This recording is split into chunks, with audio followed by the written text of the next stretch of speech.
Seja bem-vindo, você aí, mais um podcast aqui. Hoje eu vou encontrar um amigão meu, um teólogo, pai e um amigo assim de muitos anos.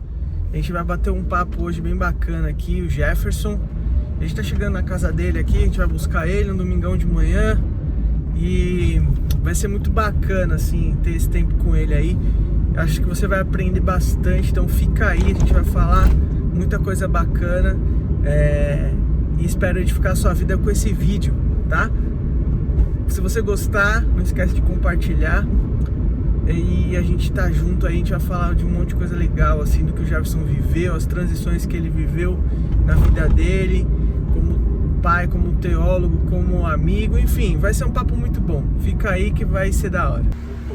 Ele parece muito maior nas fotos. É? E aí, mano? Firme? Tudo bem? De boa. Tá pronto? Preparado? Tô pronto. Eu tô com muita dificuldade com isso aqui, que não era esse. Quebrou o outro. Ah, tô ligado qual que é. Aí vamos que vamos, né? Mas tá bom isso aí, cara. Vamos que vamos. Vou dar um rolê, conversar um pouco e Fechou. Deus é bom. Difícil perder o culto, né? Espero que o pastor não veja esse. Não sabe que horas que foi gravado? Não está sendo ao vivo, então? Cara, agora eu vou falar de você, né? Afinal você é o convidado, não sou eu. Pessoal, quem não conhece o Jefferson é o meu amigo de uns anos já. A gente frequentava a mesma igreja. Tempo, hein? Com certeza mais de 10 anos. Mais, E a gente frequentava a mesma igreja juntos e tal, enfim. A gente vai falar um pouco desse processo daqui a pouco. Ele tem uma família muito linda. Beijo também para a família Maíra, o Pedro. E eu vou deixar na descrição aqui embaixo o projeto dele que ele tem pro YouTube e tal. Você segue ele nas redes sociais, é um cara que posta umas coisas bem legais lá, que vai edificar a sua vida também. Então nosso papo hoje vem para falar da vida. A gente não vai falar só de coisas específicas, né? Mas a gente vai falar da vida. Vamos contar um pouco da história do Jefferson. Assim como o Joel está nos conduzindo aqui, a gente vai deixando a conversa fluir. É isso aí, essa é a ideia, deixar um negócio bem tranquilo. E eu queria entender uma coisa, já a gente não, acho que não já, sim, eu sei de muita coisa, mas algumas não. Você cresceu na igreja? Sim. Minha família foi pra igreja, eu tinha 6 anos de idade, né? Então,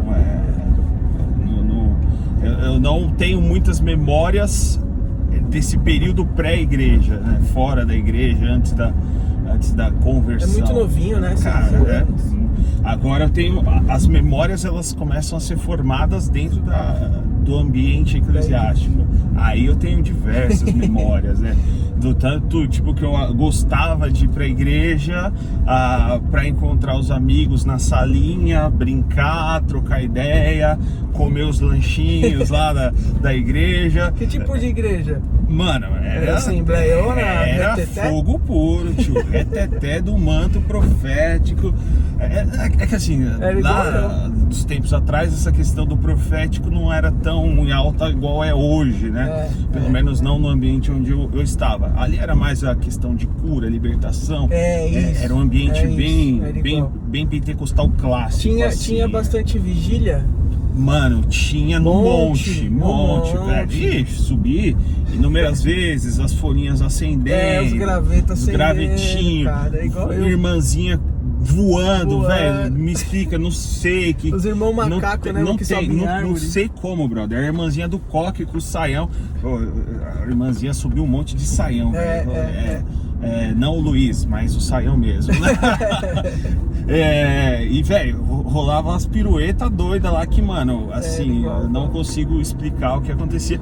Mas foi um tempo muito importante pra minha vida, velho. Assim, eu não digo que ali foi a minha conversão de fato, Tá. mas viver todas essas experiências, estar inserido naquele ambiente, em todas as práticas, Sim. assim, cara, eu vivia a igreja, né, naquela... Não nessa primeira infância, dependia dos meus pais, mas aí depois ele chegava na adolescência, já tinha um pouco mais de autonomia, então conseguia pegar um ônibus para ir até a igreja, que não era próximo da minha casa. Ah, é? Tinha que pegar ônibus e tal. Mas foi muito legal, porque eu tinha várias bandas dentro da igreja, tocava bateria dentro da igreja. Legal. Isso eu não sabia. Então, isso aí poucas pessoas sabem. Eu tocava bateria só os fogo santo lá. Os corinhos. É isso mesmo, forrozinho. Tocava o peixinho, né, que a galera chamava, né? O meia-luinha, meia-lua, e tinha o outro que era um formato de peixe mesmo, aquele peixe clássico do cristianismo. Caramba, muito louco isso. E aí eu comecei a ser meio disruptivo, usando uma palavra da moda, que aí eu comecei a ouvir Oficina G3, cara. Aí era o rock da Aí eu comecei a levar pra igreja pentecostal clássica uma banda de rock, fazer uma banda de rock, brother. Eu lembro quando a gente tocou Naves Imperiais, mano, na igreja. Não deu ruim, cara, não deu ruim. E aí eu preguei, minha primeira pregação foi com 12 anos de idade. Caramba. Preguei sobre idolatria, mano, lá em Isaías 45. Nossa, 12 anos de idade. 12 anos. Falando de idolatria. De idolatria, velho. Era uma semana assim que tinham vários temas específicos que o pastor tinha definido, e aí não sei que raios caiu que eu ia pregar e ia pregar ainda sobre idolatria. O seu pai era o pastor da igreja? Não, meu pai na oportunidade, eu acho que ele era diácono. Mas era um dos membros ele era atuante e tal. E eu trabalhava também, né? Eu tinha cargo de cooperador dentro da igreja, né? Ficava lá na porta da igreja, dando a paz do Senhor pros irmãos. Caramba, mano, olhando o banheiro, ver se o banheiro tava tudo em ordem, né? É isso aí. Então, mandava as crianças ficar em silêncio também. Vixe, com 12 anos tocava o terror nas crianças, mano. Acelerava as crianças. Cara, mesmo filme, cara. É muito igual, né? E cuidava do som também, tipo, assim, cara, era muito bombril, sabe? Era 1001 utilidades. Então, assim, foi uma fase muito importante pra minha vida. Você ficou até que ano nessa igreja eu fiquei, acho que até os 13, 14 anos, se eu não me recordo. Aí depois você não foi direto pra Não, depois eu não fui direto pra Edificando, não. Eu fui pra Comunidade da Graça. Do Ademar, não? Do Ademar de Campos, só que era no Tremembé, ali atrás do Ourinhos, né? Ali atrás do Ourinhos. Esse eu não lembro. Já até fechou, não existe mais. Porque na oportunidade a igreja a qual eu tava, ela fechou. Porque teve umas tretas lá na igreja, e aí, mano, a galera saiu, né? E aí meu pai foi fundar uma igreja, só que aí, mano, eu já era adolescente, mais, e já tava imerso nesse universo na época, né, de ouvir muito a rádio da Renascer, então eu já conhecia um mundo mais moderno, digamos assim. Eu falava, velho, eu não quero mais estar de camisa e gravata dentro da igreja, eu quero... E aí eu não me recordo como eu fui parar na Comunidade da Graça, mas fui parar na Comunidade da Graça. E aí foi uma época bem importante ali na adolescência, né? Só que aí já era um outro momento, que aí você tentava ser aceito, né? Porque era uma igreja de uma galera mais elitizada e tal. Então, na minha época ali de adolescente, nossa, né? Era a galera do surf, do skate, aquelas roupas caras. E, velho, periferia, morava na Vila Albertina. Mano, não tinha condições. Os moleques lá era outro nível. Era tipo com Globe no pé, Vans, sem possibilidade. E aí, mano, eu ia na barraca comprar roupa. Só que, velho, os caras olhavam e falavam, né? Minha camiseta da Volcom aqui custa R$100, a sua você pagou 10. E aí eu ficava nesse movimento de tentar ser aceito pela galera ali, mas aí aquela galera que era descolada, que eu tentava ser aceito, eu não me encaixava, e aí eu ficava com a galera mais segregada. Entendi. Mas pra mim foi sensacional tocar essa galera mais segregada, que viraram amigos que eu mantenho até hoje. Que legal. A relação com esses caras que constituíram família, continuam na igreja, firmes, e o mais triste da situação é que essa outra galera que era mais descolada já era, cara. nenhum tá mais na igreja, tá todo mundo, infelizmente, perdidaço. Mas Deus nos sustentou. Cara, é engraçado, porque quando eu saí, eu cresci no mesmo ambiente, mesma coisa. Meu pai, mas a diferença é que na época que eu era bem criança mesmo, eu frequentava a igreja tradicional. Na verdade, eu cresci mesmo na primeira infância na presbiteriana. Do Brasil? Não, renovada. Tá. Renovada. Era tradicional também, tinha escola bíblica dominical. Só que tinha um foguinho ali. Cantava hinos do Inário, Aleluia. Tinha assim, cara, uma questão renovada ali, porque a diferença é que eles acreditavam ali na questão dos dons do Espírito Santo. Sim. Mas a igreja não ficava rolando fogo puro. Não, era mais contido. Era bem mais contida, era uma igreja presbiteriana. Não tem como. Então a raiz era muito ainda tradicional. Sim. Então, o meu pai, eu cresci nesse cenário, que é o mesmo cenário do Pastor Wilson também, que é nesse mesmo cenário. Meu tio e tal. Aí teve uma época que meu pai rompeu com a igreja, eu não vou saber porquê, eu era muito criança, e foi pra uma igreja desse tipo. Fogo fogo puro, da vigília, da unção ali, aquela loucura. E aí sim, aí é onde as minhas memórias são vivas. Aí eu lembro de ir no monte, lembro de tudo. E como era uma igreja pequena, meu pai acabou se tornando um pastor da igreja. E a igreja também deu ruim depois que a gente saiu. Eu não sei porque saiu, mas eu me lembro, cara. É muito fácil assim de ver os meus pais chateados por problemas da igreja. Caramba, cara. Mas também me lembro muito dos jovens muito apegados ao meu pai, ir lá todo sábado depois do culto fazer churrasco. Que legal. Ficar em casa até de madrugada e a gente crescer junto nesse ambiente. Mas enfim, onde eu quero chegar? Quando eu era adolescente, que você está falando do rompimento, né, desse tipo de doutrina, eu lembro que eu tava, sei lá, no segundo ou terceiro ano do colégio, eu tava sempre um ano adiantado, então eu tinha 15 anos, eu acho. E, cara, eu lembro que eu conheci um amigo de uma igreja diferente no colégio. Porque até então, a única pessoa que tava dentro de um ambiente diferente do meu era o meu tio mais novo, o Gerson, que tava já identificando. E o Wilson também. Mas era tio, cara. Ele não tinha aquela coisa ainda. Apesar do meu tio mais novo, o Gerson, me chamar, vamos lá na minha igreja, vamos lá pra você conhecer a galera. Eu não tinha muito essa liberdade de sair sozinho de casa, eu era muito novo. E ele também já era casado, se eu não me engano, então não tinha como, né? Aí eu lembro que eu conheci um amigo no colégio que ia pra uma igreja diferente, que cantava a Igreja Batista da Lagoinha. Mano. Tipo umas paradas assim. Mas olha só, era adventista. Nossa. Adventista da Promessa. Nossa, Adventista da Promessa. Adventista da Promessa. Bisavô da minha esposa é o fundador dessa igreja. Tá zoando. Não acredito, olha como o mundo é pequeno. Aí eu fiquei um ano, cara, eu acho, na Adventista da Promessa. Mano, sério? Da Vila Maria? Não, era na Vila Medeiros. Vila Medeiros, isso. Vila a sede lá. Vila o meu sogro era pastor lá, a minha esposa frequentou a infância, adolescência. Talvez lá, até tenha visto ela lá. Pode ser. E aí eu cheguei a tocar bateria lá. Um amigo meu cresceu lá, me levou, e eu ia todo sábado de manhã, cara, com eles pra igreja. E eu me conectei com a igreja. Legal. Mas eu não segui as doutrinas, né? Porque como eu cresci como eu cresci numa doutrina diferente, meti uns bacon pra dentro. Lógico, os cara seguiam certinho. E eu não. Mas eu não me senti em pecado, né? Não. Aí foi quando meu tio Gerson, acho que deve ter ficado preocupado, eu não sei se meu pai ligou pra ele, não sei o que aconteceu, ele grudou em mim, cara.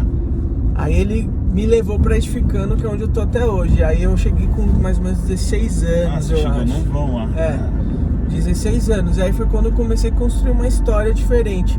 Mas esse mesma coisa da adolescência foi o que aconteceu comigo. Eu olhei, falei, cara, eu não vou ficar mais nesse ambiente, porque o ambiente da igreja, nessa que a gente cresceu, para um adolescente, ele não rola, cara. É muito, assim, pra mim, né, o que foi, é que eu, claro, me deparei com a questão da rádio Gospel FM, que é a rádio da Renascer lá, e eu vi um outro universo de louvor diferente. Isso. E como eu amo música, aquilo pra mim foi uma parada que me impactou. Falei, velho, existe uma coisa isso, que né? vai além de Aline Barros, Cassiane, Elaine de Jesus, Eichla e etc e tal.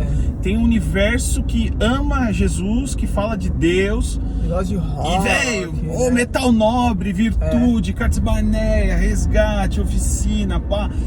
Era isso mesmo. Código C, Código RM6, e aí DJ Alpiste e tal, essa Cara, galera esses caras diferente. fizeram muito sucesso, né? Então. Nossa. E onde que o único que ficou foi a Oficina, né? E o Resgate, que são remanescentes fortes aí desse rolê até hoje. Tinha uma banda de ska muito louca, mano, que uma época quando eu cheguei na Edificando, ele e o Josué iam muito pro Espaço Renascer. E a gente foi ver, cara, várias bandas lá. Aquilo era um mundo muito louco. Cristafari? Não era brasileira, mano. Era brasileira a banda? Pô, era uma banda de skazinho, cara, da Renascer. Eu só me recordo do Código C, velho. Acho que era o Código C, é isso mesmo. E tinha o Praise Machine, que era uma pegada mais fechada em Deus. O Código C era muito louco, mano. Nossa. Passou na plataforma 2000. Agora, enfim, né? Aí, tipo, depois...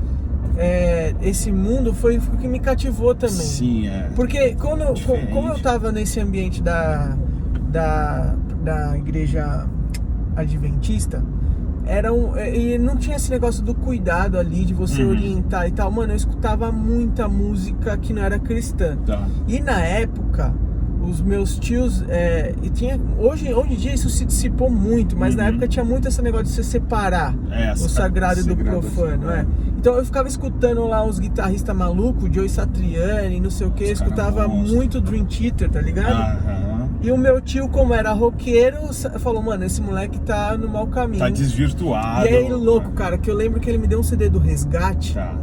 E aí ele falou assim, mano, escuta isso aqui, ó.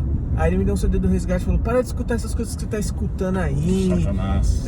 Tipo assim, meu, isso aí não é bom, a fonte disso aí é ruim, não sei o que. Sabe aquela conversa? Sim.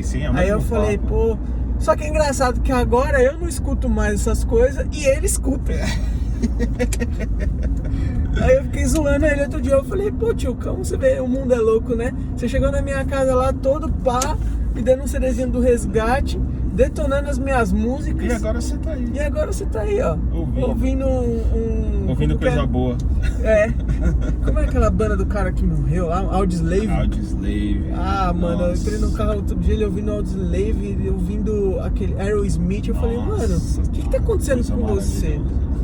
Cara, e aí, louco, aí foi a mesma chave pra mim, eu olhar o que tava funcionando em outras igrejas e falar, mano, é isso que eu me identifico. Isso, velho. E também pra mim teve a questão do colégio, sabe? Porque só tinha eu de crente, cara, na minha sala. E eu andava só com os roqueirão lá, brother. Só com os moleque de preto, os metaleiro, Iron Maiden, Metallica, Slipknot, essa galera. Park. Só essa galera, tá ligado? Foi o auge do Linkin Park. Pô, mas nessa época eu já tava na comunidade da graça.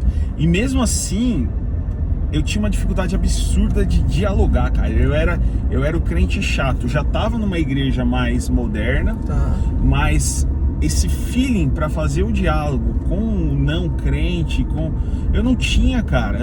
Pra mim era só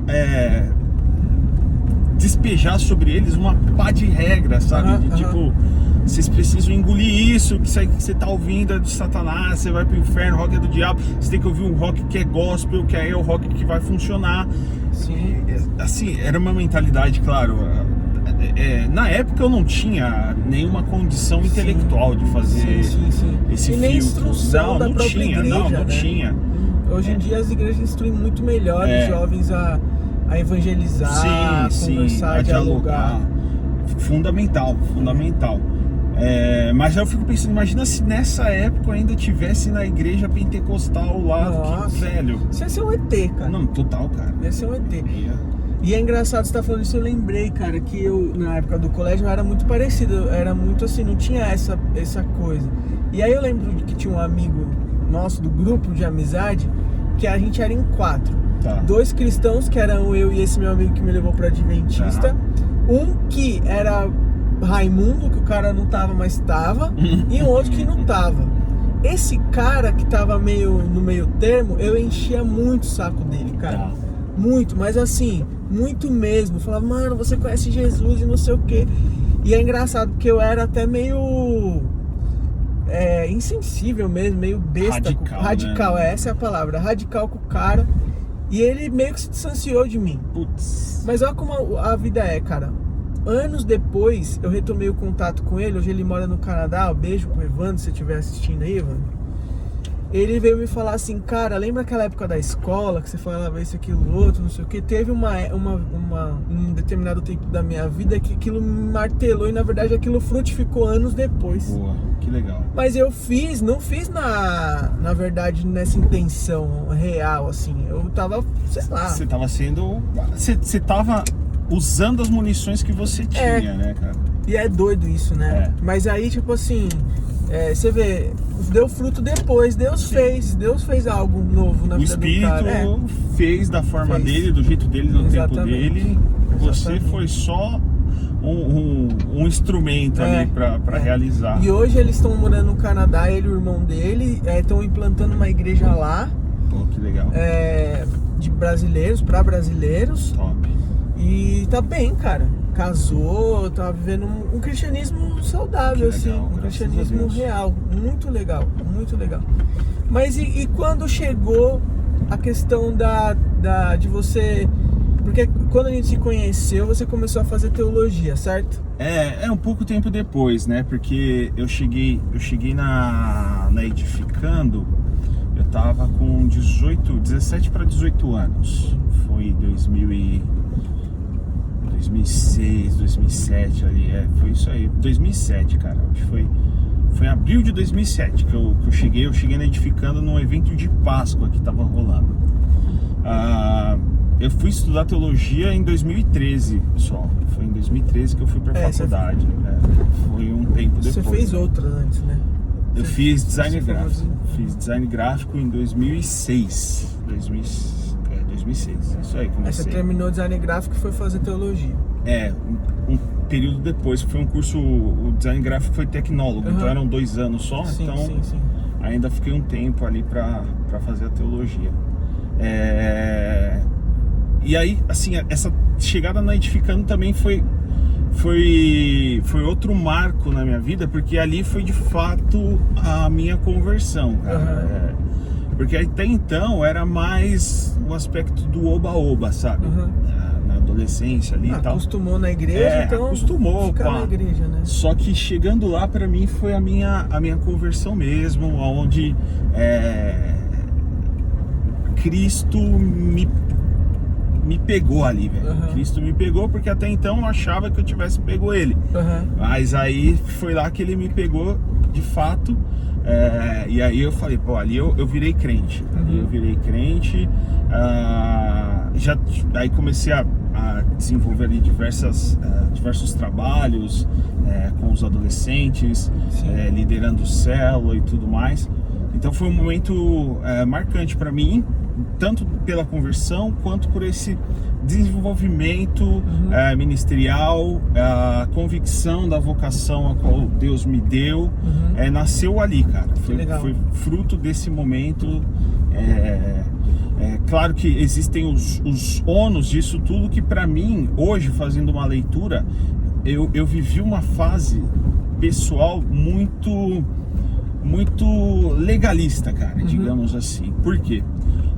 Como eu já cheguei e já virei líder e tudo mais, mano, eu passei a me superestimar no sentido de, velho, eu preciso ser um super crente, sabe? Eu não posso pecar, eu não posso errar, eu não posso demonstrar fragilidades. Eu sempre tenho que estar sendo o super crente, porque se eu errar, se eu pecar, se eu cair, velho, vou ser mau exemplo pra galera, e aí vai causar algum efeito ruim, vou ficar de banco, né, porque sempre existe esse medo. E aí, velho, eu me fechei nesse erro meu de achar que eu dava conta de mim mesmo, cara. De não me expor, cara, de não me expor mesmo, de esconder erros, achar que eu ia dar conta de resolver esses erros, esses pecados. Então assim, eu faço essa leitura que hoje é um bagulho que eu tô tratando, que eu levo disso até hoje na minha vida, e que eu tô trabalhando isso para não para destruir totalmente essa ideia de super crente, de não pode mostrar fragilidade, não pode errar, não pode pecar, não pode confessar. Não, velho, isso é antibíblico, sabe? Sim. É completamente antibíblico esse pensamento. Seja o pastor, seja o líder, velho, é ser humano, é crente, é convertido, ama Jesus, mas é ser humano. Sim. Então, só Jesus é perfeito, né? cara, a gente vai carregar esses efeitos da queda em nós até nós sermos glorificados, brother. Cara, muito bom. Um comentário sobre isso que você tá falando. Eu até fiz um post hoje sobre isso. Ontem eu vivi uma experiência muito louca, mano. Na verdade, não só ontem, mas ontem foi um marco, assim. Quando eu entrei pro Clubhouse, eu comecei a frequentar várias salas. E tinha salas de gente falando de tudo lá. E eu fiquei no começo, a galera que mais entrou foi a galera que trabalha com internet. Os produtores de conteúdo e tal, gente influenciador da internet e tal. Eu comecei a entrar nessas salas, porque eram eles que estavam lá, Thiago Nigro, sim. Né, essa galera toda. E aí eu percebi uma coisa legal que eles faziam. Eles não ficavam falando só deles ali. Eles ficavam abrindo para quem tava na sala, fazer perguntas para eles, para aprender legal, com cara. eles. Então teve um dia que era 4 da manhã, eu tava ouvindo o Flávio Augusto, que é o dono do Orlando City. 4 da manhã? Não, desculpa, 3 da manhã. Ouvindo o Flávio Augusto do Orlando City, cara, ensinar uma professora de inglês como ela dá curso de inglês, mano. Nossa. Olha que loucura isso.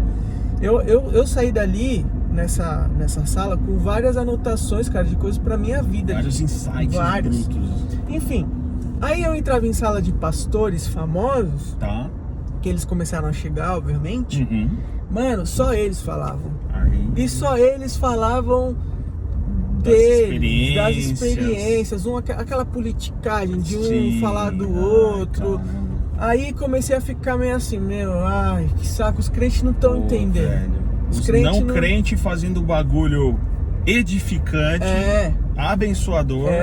Eu pensava assim, mano, olha esses homens que estão aqui, por que eles não abrem pra galera fazer perguntas pra eles, cara? É o medo da exposição. Então, mano, aí ontem, eu fiquei pensando nisso, aí eu até entrei pouquíssimo em sala quando eu vi que tinha pastores lá.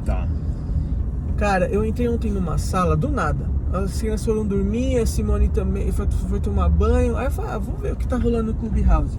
Entrei numa sala que tava o Tico Santa Cruz, o Padre Fábio de Mello. Mano, aleatório. O Padre Fábio de Mello, tava um cara chamado Pablo Marçal. Sim, conheço. Tava...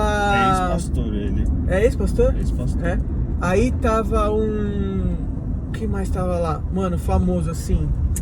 Tava a mulher do Rodolfo Abrantes, Alexandra Abrantes, Bela Falcone, os speakers, né? E tinham vários outros que eu não conhecia. O Theo Hayashi entrou depois.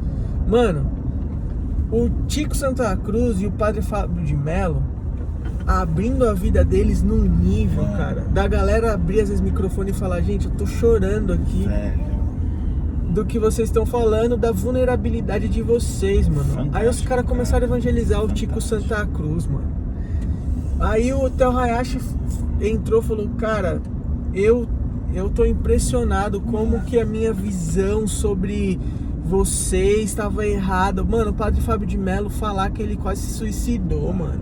Numa sala do Clubhouse, um padre famosíssimo. Nossa, que ele tava influente pra caramba. Ele falando que ele passou por um processo de depressão muito difícil, que ele tomou remédio, que agora ele tá desmamando, que ele falou que ele desmamou do remédio, e que ele venceu a depressão, o pânico, na verdade, a síndrome do pânico, que a depressão tá controlada.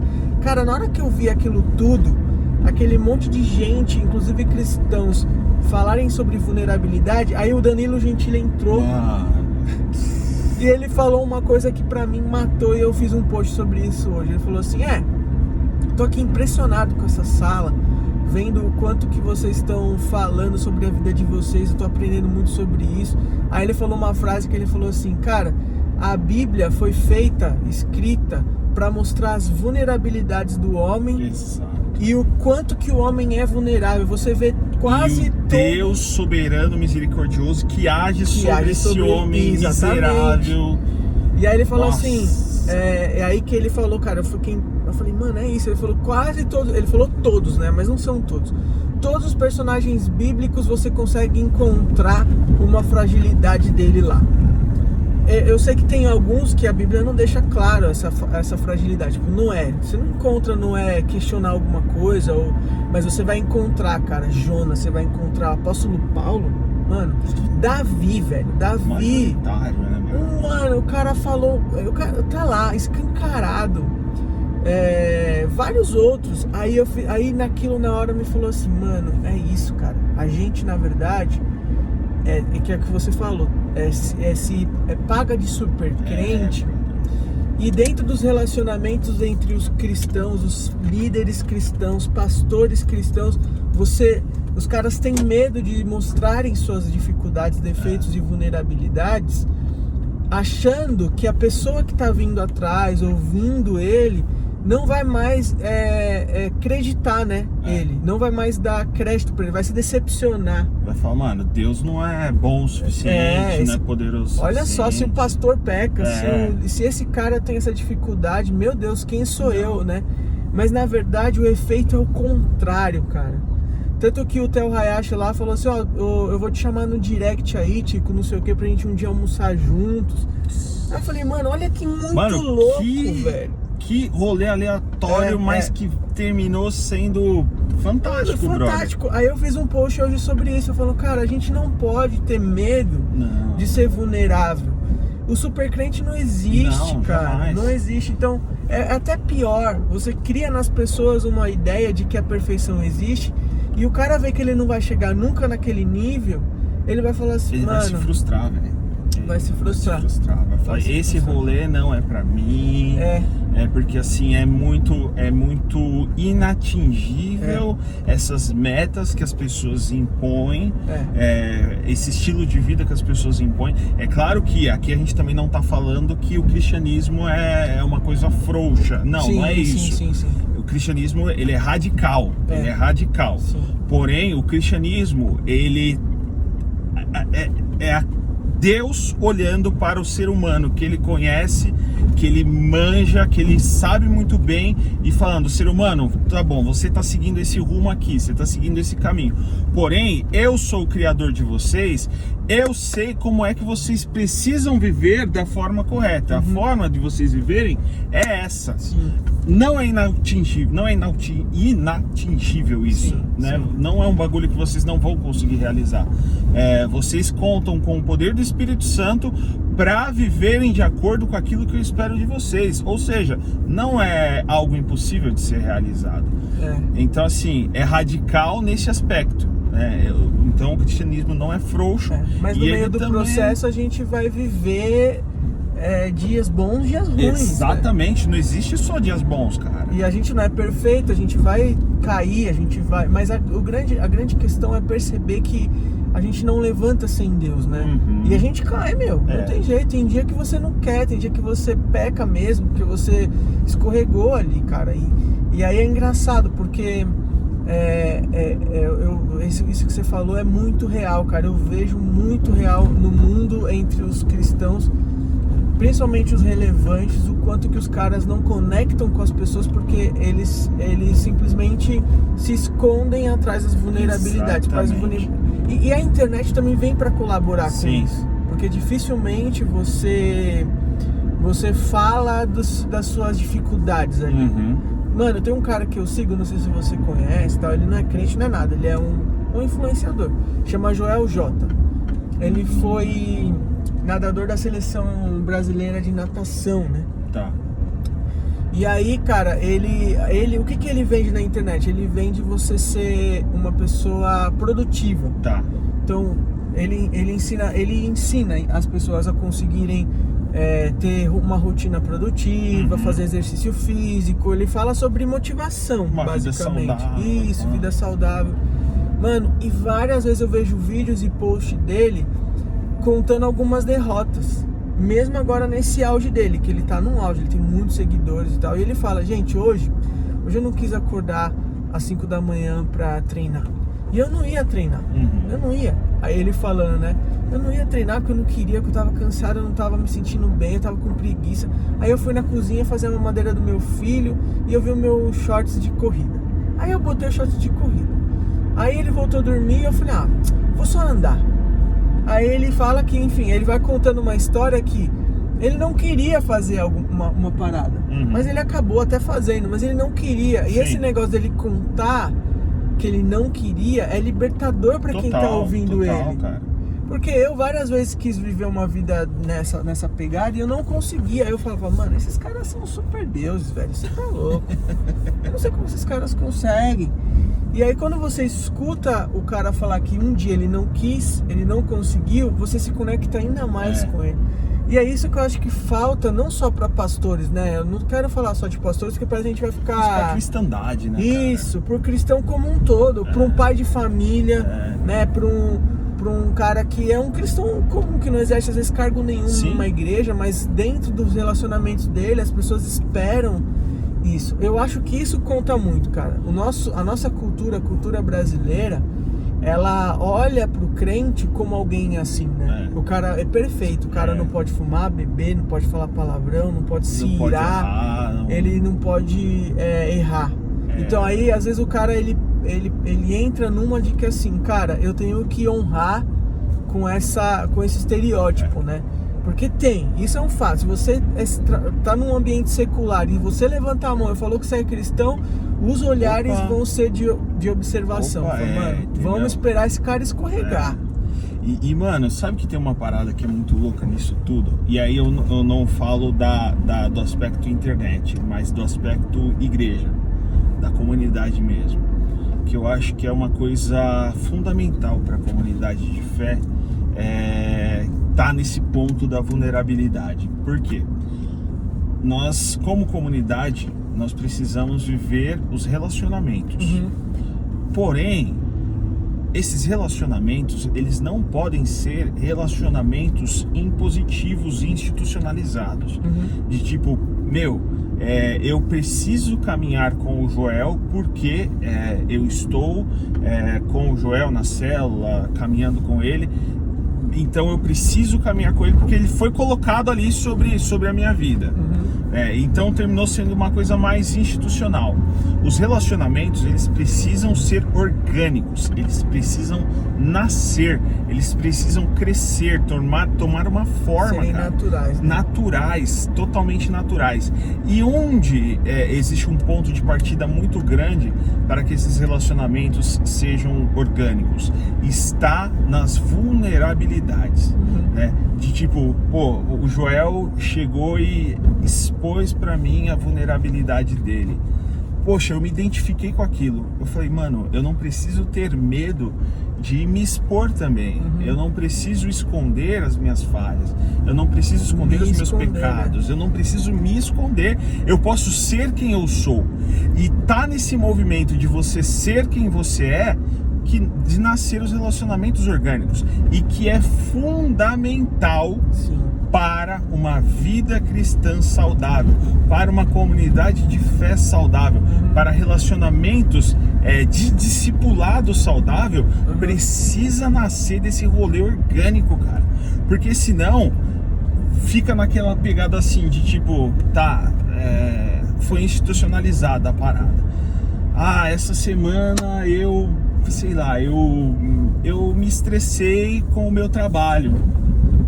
E aí eu mandei minha chefe naquele lugar. Não chega nisso, né? Porque parou aqui.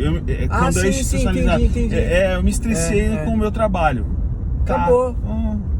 Eu discuti com a minha esposa e tal, mas às vezes o cara não fala que ele quase jogou uma panela. Então, tipo, velho, não parou na superficialidade, porque você não tem acesso ao coração do outro e nem o outro. Né? Porque tá nesse rolê de ter acesso ao coração do outro, cara. Entendeu? Tá nessa empatia, Você cara. me fez lembrar, cara, que tem episódios da Bíblia que Jesus, que os discípulos, né, e tal... Corrida maluca? Você viu, mano? Você vê que rolava algumas vezes algumas paradas assim, né? Quando os discípulos perguntam quem é o maior, né? Quando, tipo, os caras, eles estão andando e aí eles têm uma atitude assim: ah, Jesus, a gente foi lá e tinha gente lá falando que tava expulsando demônios em seu nome, a gente mandou parar. Aí Jesus: não, cara, que você mandou parar? Não, quem não tá contra você tá ao seu favor.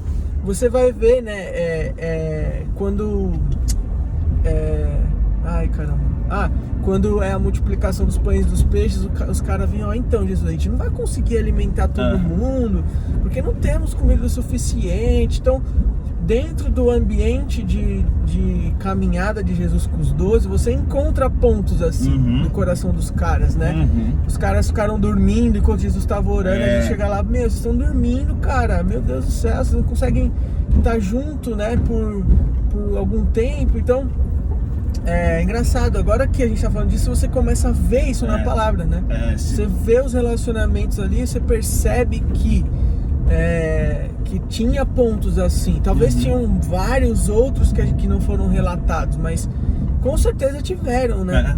E aí é engraçado, a gente vai vendo o quanto que de fato a gente tá vivendo um ciclo diferente como igreja mesmo, porque a gente não tá falando disso só agora. Com certeza tem gente falando disso, querendo viver isso por aí, assim, que eu acho que é um movimento de Deus de quebrar essas coisas do povo, né, cara? É um quebra de paradigmas, é uma quebra de orgulho, é uma quebra de vaidade, e traz também, mano, uma coisa fundamental que parece besteira, né? Parece besteira falar, mas que é fundamental e que tem se perdeu ao longo do tempo, que é o sentido de comunidade, que é o sentido de família da fé, que é o sentido de ser entendeu? Que é o sentido de ser parte de um organismo vivo, de ser membros uns dos outros. Tudo isso, infelizmente, nessa nossa era tão agitada, individualista, compactada, ansiosa, velho, você não consegue ter tempo com as pessoas. Então, eu acredito, e falando até de uma forma mais devocionalmente falando, eu acredito sim que é muito da parte de Deus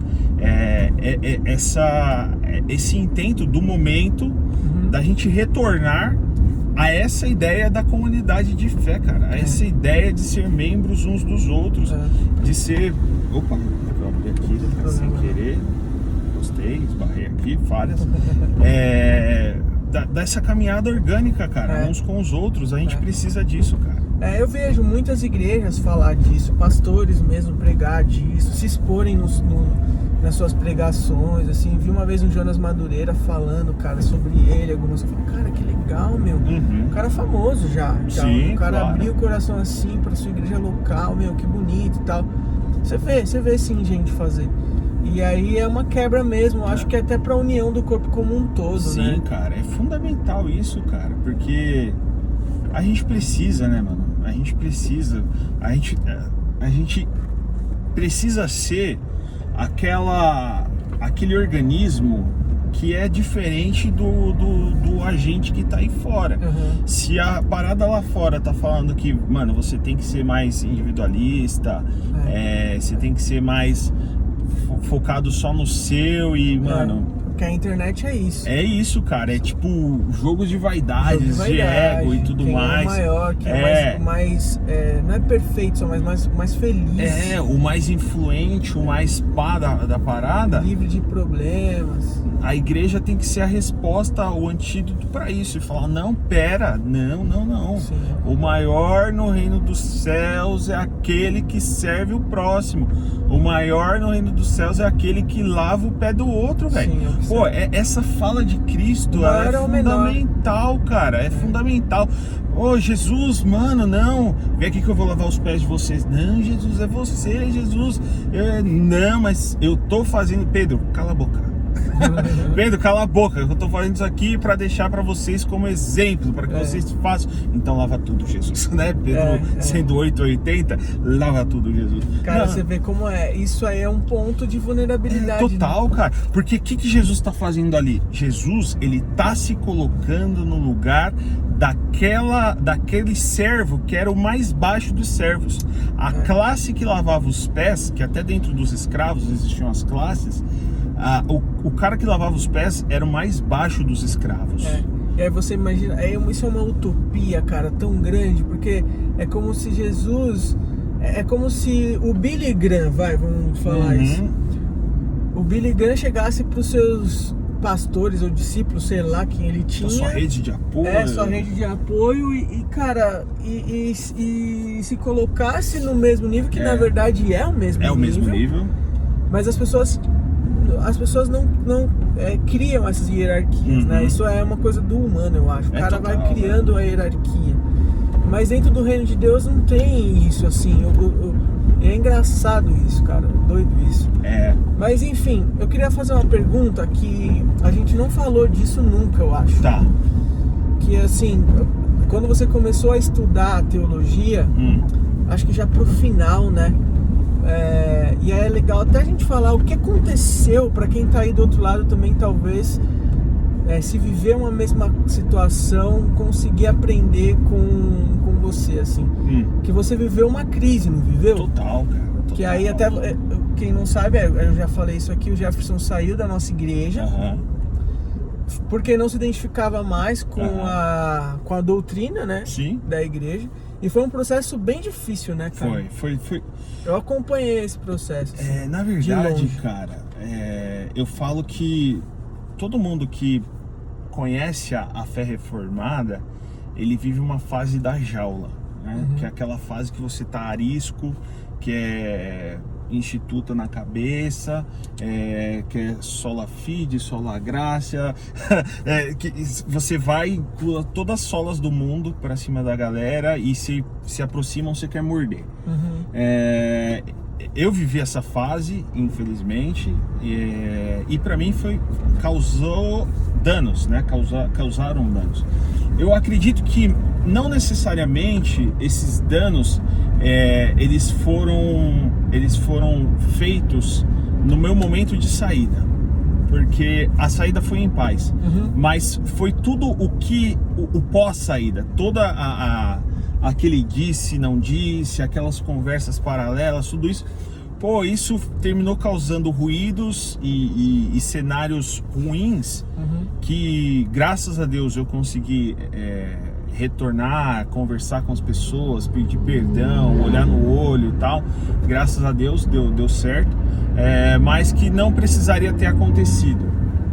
Então, assim, a ideia é, se você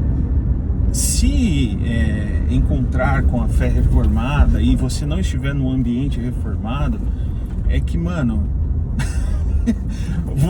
se você começar a não concordar mais com as coisas da igreja a qual você tá, que você saia em paz, saia em paz, sem arrumar treta, sem causar, sem querer levar pessoas juntos, sem querer fazer grupos partidários, influências a isso, porque, mano, o cenário depois para você reverter tudo isso dá um trabalho gigante para você fazer isso.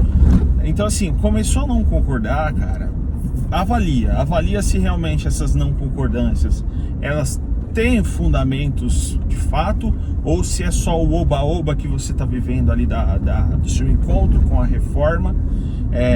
Se tiver fundamento e você tentou ali de alguma forma mudar a percepção da liderança e viu que a coisa não ia ser alterada, mano, conversa, fala, não tá dando mais, eu estou divergindo demais de tudo que está sendo falado, então para o bem da nação, eu digo que saio, e a gente continua sendo irmão na fé, porém congregando em ambientes diferentes, né, e fazendo as coisas para a glória de Deus nas comunidades. Eu tenho uma percepção que assim, que eu vivi esse turbilhão, o seu de longe, mas de alguns amigos que estavam debaixo até da gente ali, da nossa turma de trabalho, né?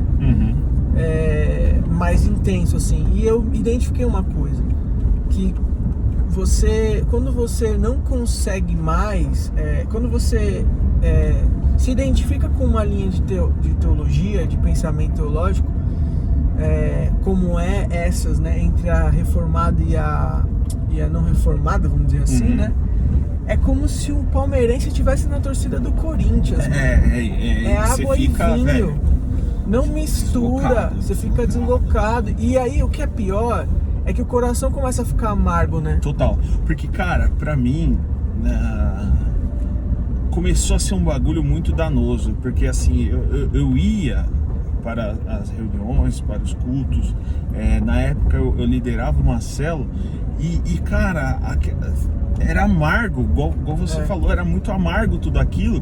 E eu falei, mano, eu não posso mais ficar, porque tá sendo tão tóxico que vai chegar um momento que talvez eu não vou conseguir segurar mais isso e eu vou terminar falando coisas que vai atingir o coração do outro e eu não sei qual vai ser o desdobramento que isso vai causar no coração do outro. Então é melhor eu me retirar agora, enquanto na minha cabeça não tinha danos, e foi o que eu tentei fazer, me retirar enquanto não existia danos, do que tipo deixar que o bagulho se postergasse mais e enraizasse mais e piorasse mais. Porém, assim, eu tentei sair dessa melhor forma possível, mais em paz possível e com menos danos possíveis. Só que meio que eu já tinha influenciado algumas pessoas sem eu imaginar que eu tinha influenciado. E aí essas influências que eu deixei foi aonde o barraco caiu, cara. Foi aonde a coisa endoidou. Não necessariamente foram coisas que eu fiz e falei diretamente, mas foram influências influências que eu deixei em determinadas pessoas e que aí, velho, a conta chegou pra mim, né? E aí foi aonde, tipo, rolou todo o BO. Foi onde rolou todo o BO. Mesmo eu tentando fazer de uma forma que não fosse. Não foi intencional, né? Você não quis criar uma facção. Não foi, cara. Não foi, porque pra mim foi, tipo, conversar, ver que não ia mudar. Eu falei, não, beleza. Mano, amém, glória a Deus. Então, segue vocês aí, eu vou seguir pra outra direção. É que também eu acho que não é fácil pra nenhum lado, né? Não é. O lado que tá saindo e o lado que tá deixando sair, né? Vamos dizer assim. Também tem que ter maturidade, o lado que tá sendo né, largado, cara? né? Tem que ter maturidade pra falar. Porque é aquilo, né? É difícil você chegar pra um pastor e falar, pastor, eu tô saindo porque eu não concordo com o que você tá pregando. Sim. E da mesma forma como você às vezes não tá na intenção de criar uma facção, o cara também não tá numa intenção de pregar uma heresia na sua visão. Sim, né? óbvio. Aí o cara também se sente ofendido e fala, cara, mas assim, no meu caso, cara, pior que assim, a gente conversou e ficou claro de ambas as partes que era tipo, pô, discordamos, mas beleza, mano, vamos seguir o rumo, cada um segue o seu caminho. Tá tudo bem. O problema foi o que veio depois, que foi as pessoas que, tipo, tiveram alguma influência minha e que aí começaram a fazer coisas, falar coisas meio que tipo com a minha chancelaria do bagulho, sendo que eu nem, mano, eu tava vivendo minha vida, eu tava me preparando pra casar, tava em outra igreja, tava fazendo meu TCC da faculdade, tava em outra vibe. E aí a conta chegou pra mim e eu falei, eu? Como assim? Mas enfim, aconteceu dessa forma triste.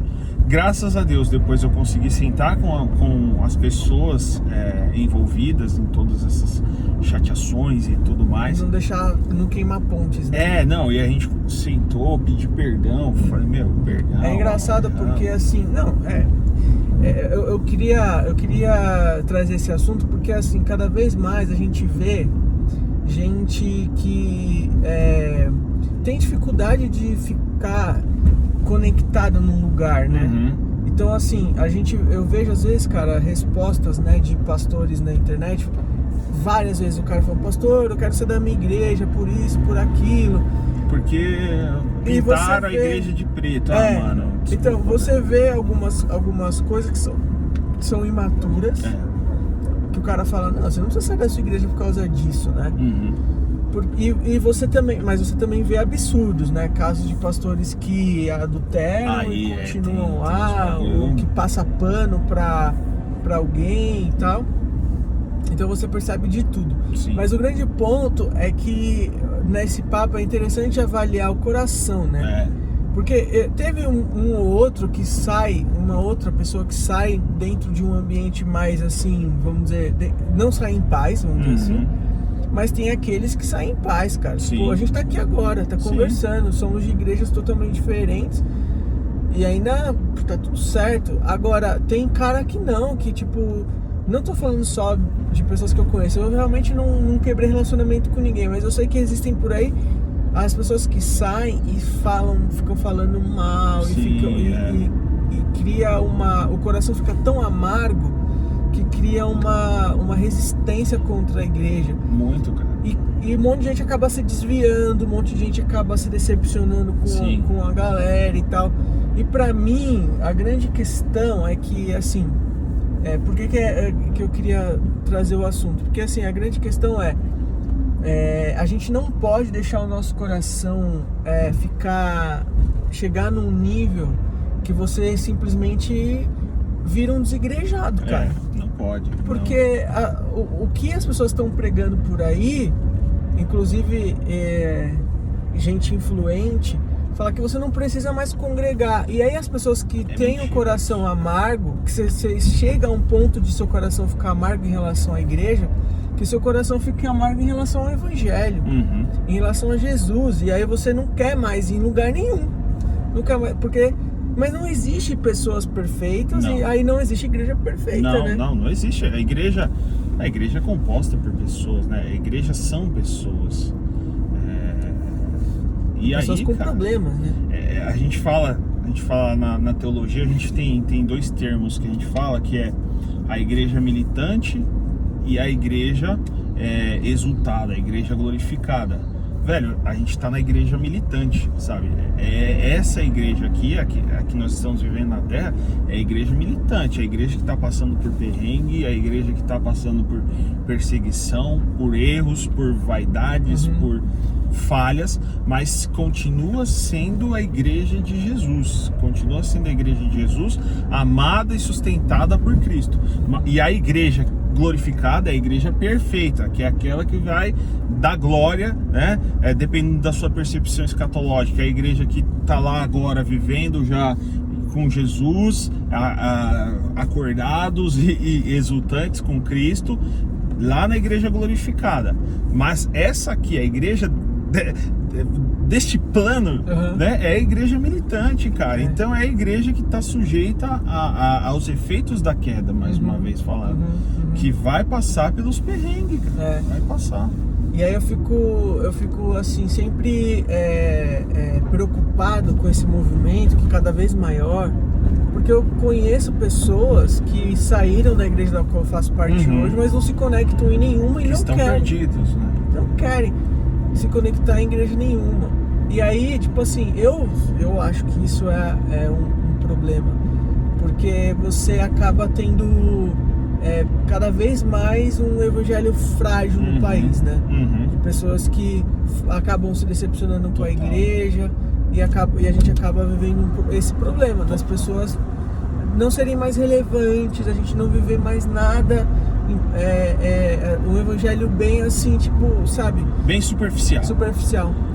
Uma evidência disso é só você olhar o índice lá que mostra que cada vez o número de evangélicos no país cresce. Dizem que tá em torno de 30 milhões. A nação continua isso, entendeu? Por que a nação continua isso? Você nunca se perguntou o porquê que a nação continua desse jeito, sendo que tem o tanto de crente? É porque é crente que não sabe que é crente de fato, né? Quando você vê o Neymar colocando lá a faixinha 100% Jesus, igual foi nas Olimpíadas lá, e aí, mano, o cara promove os bacanais dele, mano, tem uma coisa muito errada nesse rolê, cara. Ele posta ouvindo um louvor. E depois posta um monte de porcaria, cara, tem alguma coisa muito errada. É o quê? O evangélico, o ser evangélico no Brasil se tornou um bagulho natural. Se tornou uma coisa tipo de... uma modinha. Uma moda, uma parada de tipo, eu sou evangélico, eu sou evangélico, eu tô identificado com esse rolê.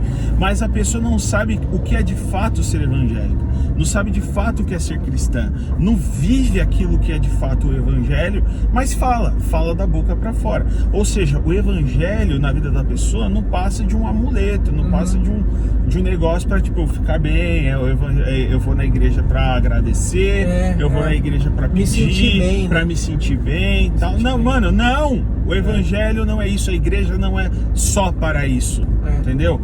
O evangelho é muito mais. O evangelho, cara, tem que mudar a nossa estrutura, tem que mudar quem eu sou. Vai abalar meu coração, vai mudar meu coração, vai mudar o meu jeito de viver, de pensar, de falar, de agir, de trabalhar, de tratar minha esposa, de tratar meu amigo, de tratar a natureza, de lidar com a política. O evangelho vai mexer em tudo.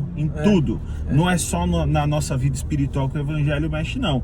Se você acha que o evangelho é só para a sua vida espiritual, irmão, você está enganado. É verdade. Eu coloquei no meu canal um apelido que é o amigo do evangelho. É tipo Cláudia Leite, assim. Sim, fala que é crente. Bruna Marquezine, Neymar. É que a galera ouve. No Big Brother do ano passado, teve uma vez que os caras estavam fazendo tipo um louvor, eu acho. Que o Pyong, cara, né? O Pyong que tava lá, ele é evangélico. Ele cresceu na igreja. Aí, então, isso me chamou a atenção. Mas, beleza, o Pyong cresceu na igreja, então ele sabe do rolê. Mas quem não cresceu, tipo os outros influenciadores, eles conheciam as músicas. Eles conheciam das coisas. E aí eu fico pensando, ir pra igreja, pra um domingo, na verdade, pra você se sentir bem. E não pra você, tipo, realmente mudar. Porque hoje em dia, algumas linhas de pregações e de igrejas acabam fazendo isso, né? A pessoa vai lá, ela escuta uma palavra muito bonita, confortante, boa. E tal. A igreja é bonita hoje em dia, né? As músicas são bonitas, são bem tocadas. Então, estar na igreja por si só já é um ambiente agradável. Não tem como dizer que não é. É um ambiente agradável. Mas ele tem que ser um ambiente de confronto também. E quando você não tem isso dentro de um culto, vamos dizer assim, as pessoas vão de fato serem atraídas só pelo que é confortável. E se não tem uma pregação também que confronta o caráter da pessoa, pronto. Então, por isso que eu fico, tipo assim, preocupado. Porque, na verdade, aí, quando o cara conhece um pouco mais a Jesus e tal, se ele entra numa vibe dessa e de se envolver mais com a igreja, e se ele decepciona, ele não tem raiz em Deus o suficiente para entender que aquilo ali acontece, é normal.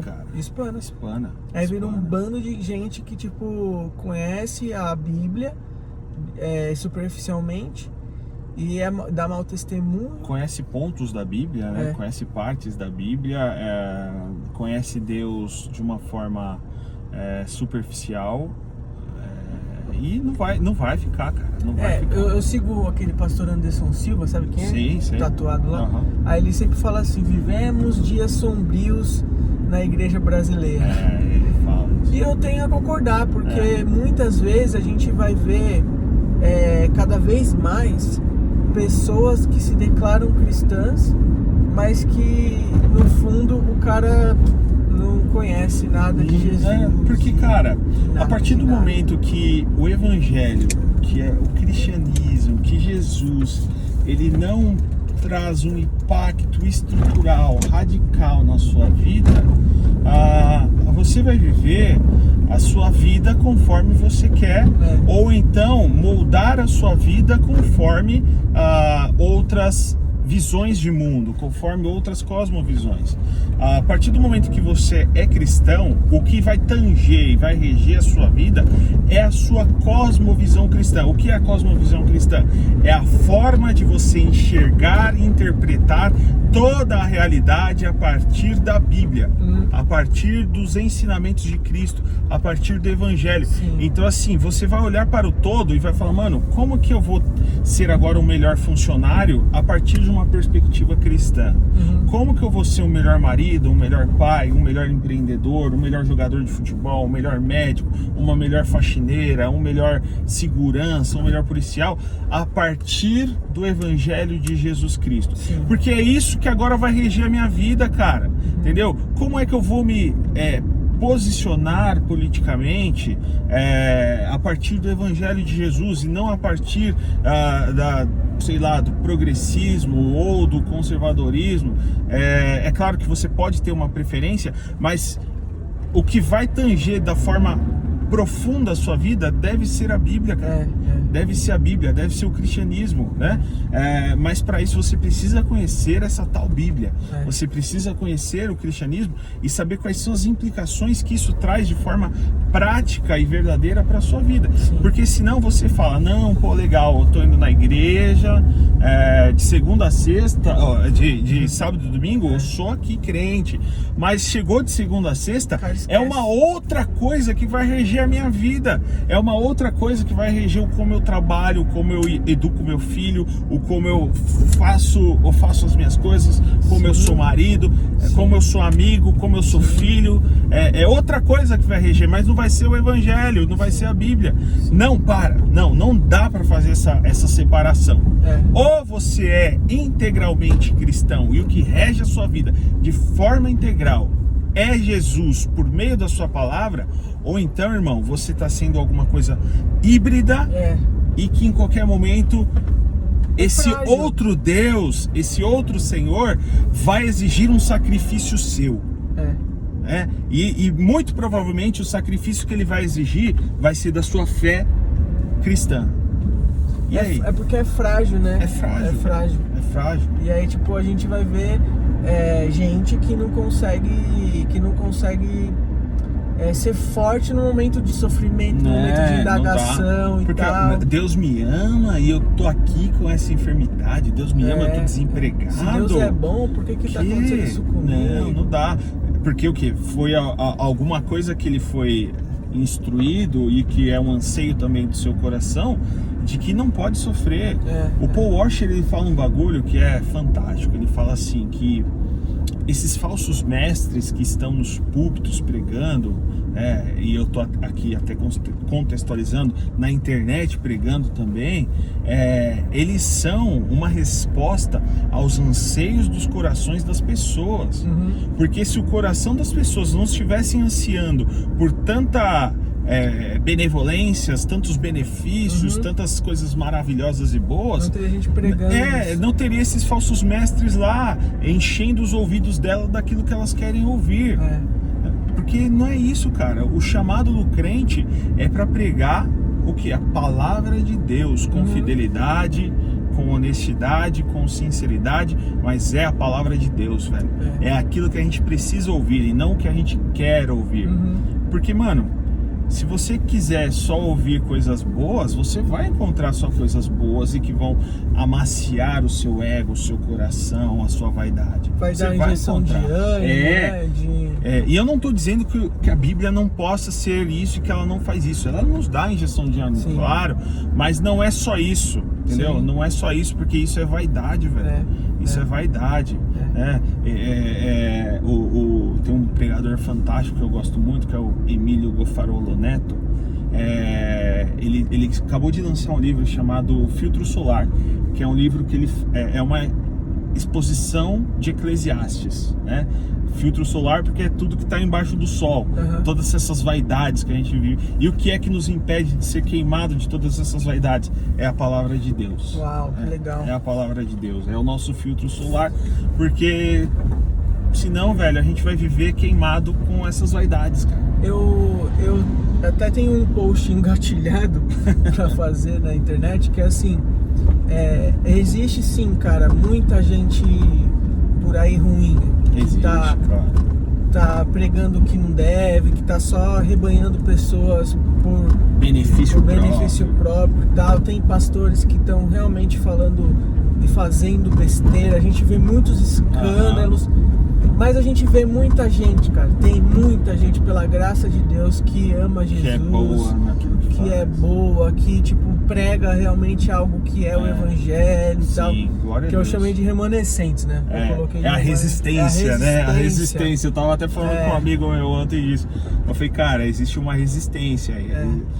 Porque o bagulho tá doido. E tem, cara, tem bastante até. Se a gente começar a trazer a memória, você vai puxar um que vai puxar outro. E não precisa nem ir pra fora do Brasil, cara. A gente tem muita gente fantástica aqui, graças a Deus, velho. Entendeu? Tem. E aí uma coisa que eu...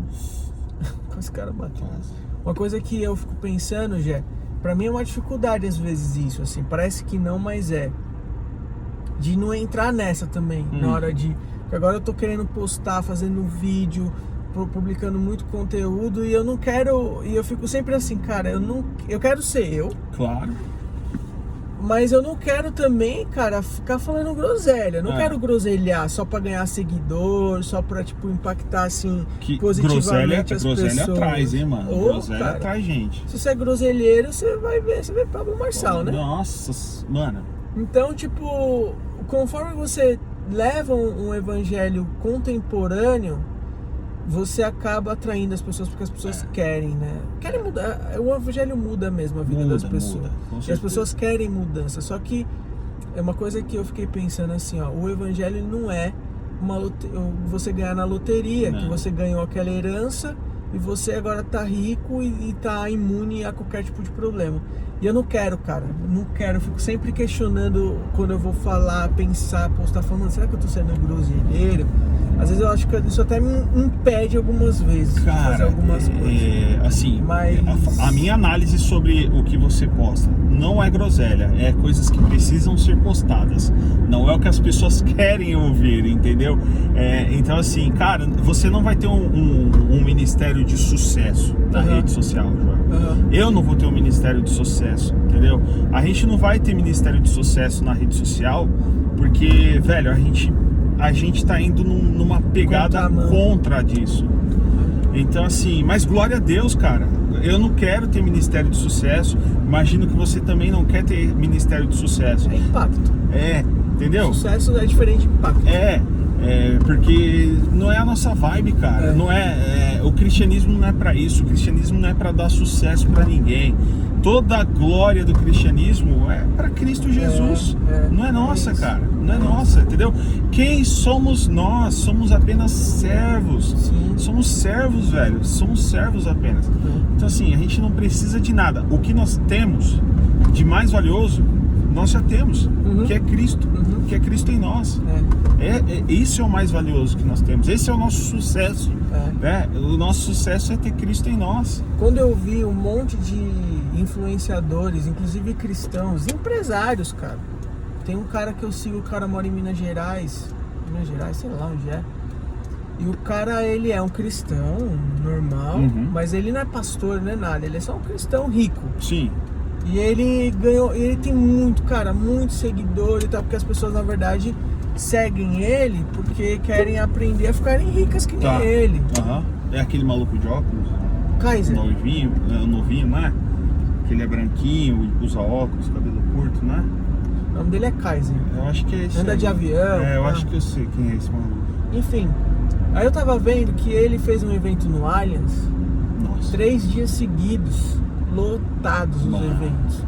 Lá foi gente, tipo, de igreja, ministrar a palavra de Deus mesmo. Foi gente falar de finanças, tipo o Thiago Nigro foi lá. Caraca, mano, que rolê. E só crente no bagulho. Diferente. Acho que não tinha só crente, mas eu não fui, né?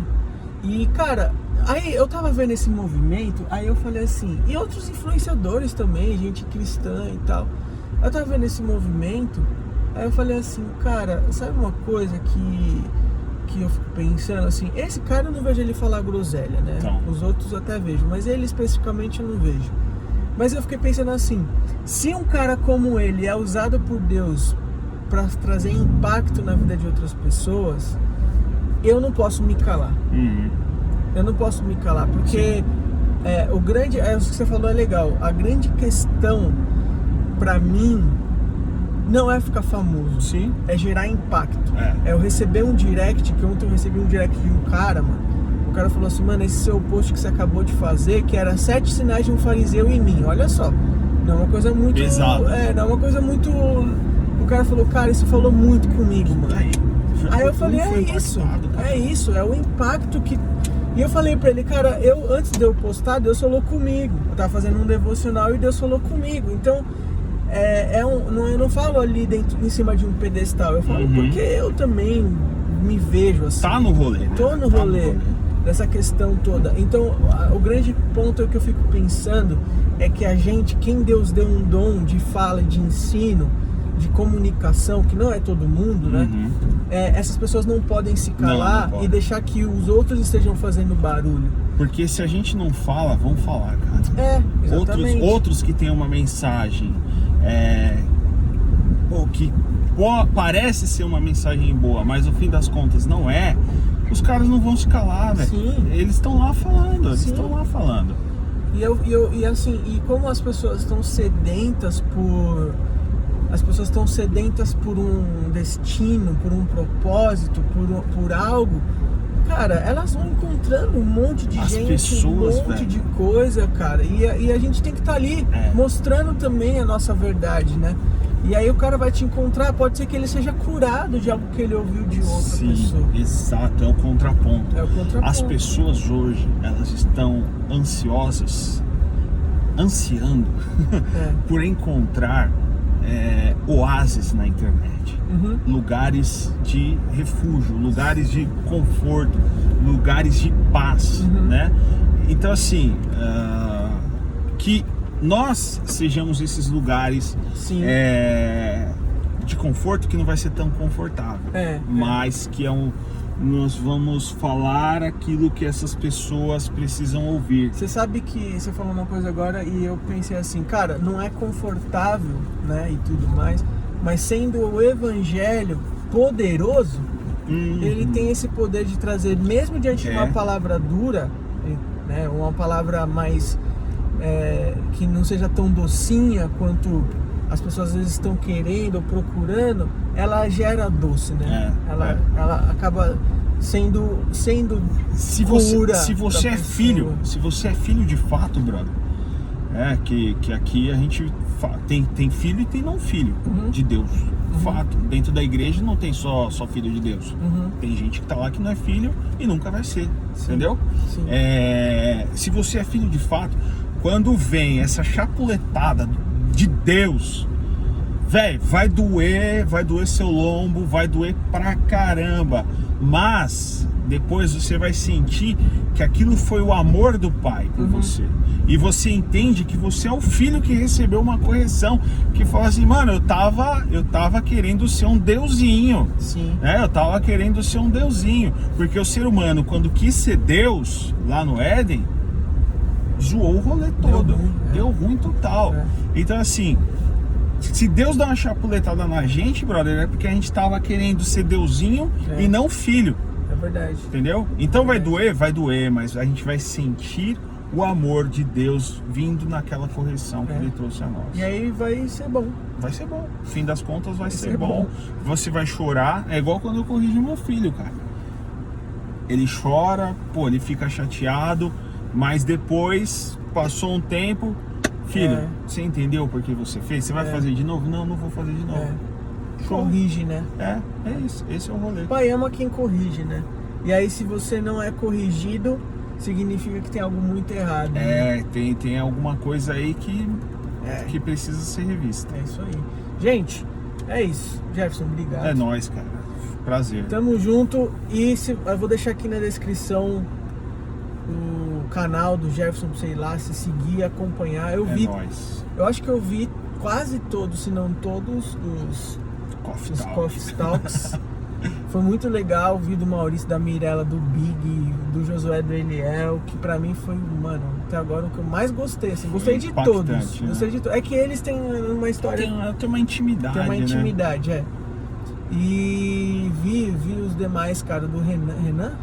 Não, o rapaz que mora fora do Brasil. Samuel. Cara, muito legal. Continua aí que tá bacana. É nóis. E aí, gente, segue lá eles, espero que vocês tenham gostado. Dá o seu like pra ajudar a gente aí também, tá bom? Fortaleça o movimento.